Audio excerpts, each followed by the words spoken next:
হাত দেখতে পাই না ভাই। সুস্মিতা দেব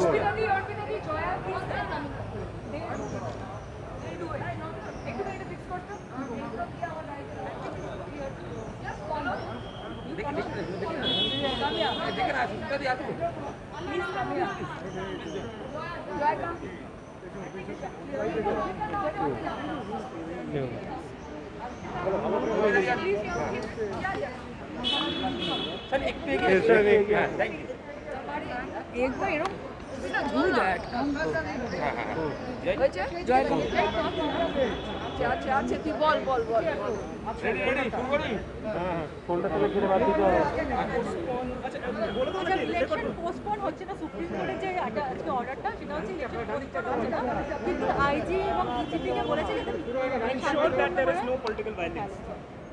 I would like her to comment on no that they I asked them they asking me about something.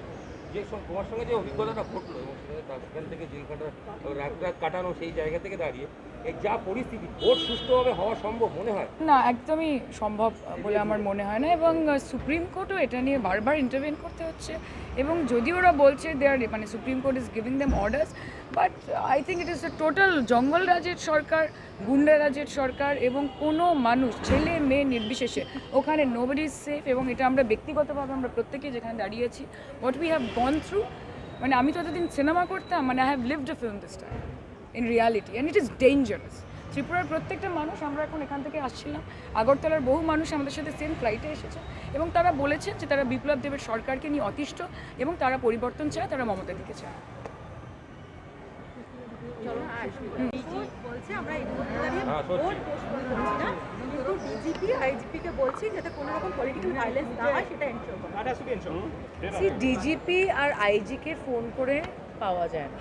ওরা যখন আমাদের স্টেট কনভিনার সুবল ভৌমিকের ঘরে ঢুকে ভাঙচুর করছিল, আমি নিজে ডিজি আর আইজিপিকে অ্যাটলিস্ট 10 থেকে 12 বার ফোন করে চেষ্টা করেছি। ওরা দে আর অ্যাবসলিউটলি ইনঅ্যাক্সেসেবল। আমার সন্দেহ আছে কতটুকু ফ্রি অ্যান্ড ফেয়ার ভোট হতে পারবে। আর কিন্তু তবু আমি সুপ্রিম কোর্টের কে ধন্যবাদ জানাবো, কারণ সুপ্রিম কোর্ট ছাড়া আমাদের কোনো উপায় ছিল না ওখানে, মানে যে পরিবেশটা তৈরি হয়েছে। সো ওয়ার্কাররা রেডি, ওরা ফাইট করবে অ্যাজ পার দ্য ল। আজকে 4টার আগে আমাদের আসতে হয়েছে। সো আমি আবার 28 তারিখের আগে যাব and we'll fight it out. Let's see what violence की अपेक्षा रखती है आप लोग वहाँ पर? बिल्कुल। अब तक जो भी हुआ है प्रदेश में, त्रिपुरा के राज्य में,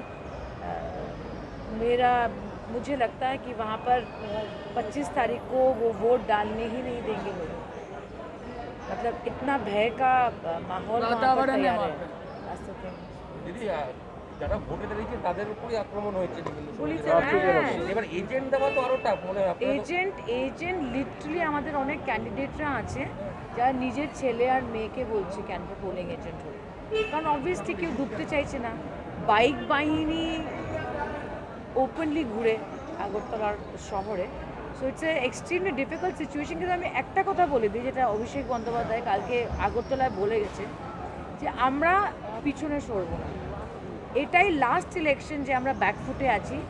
এই ইলেকশনের পরে তৃণমূল কংগ্রেস আরও শক্তিশালী হবে এবং এই ইলেকশনটার পরে হাজার হাজার ওয়ার্কাররা তৃণমূল কংগ্রেসে জয়েন করবে, এটা নিশ্চিত।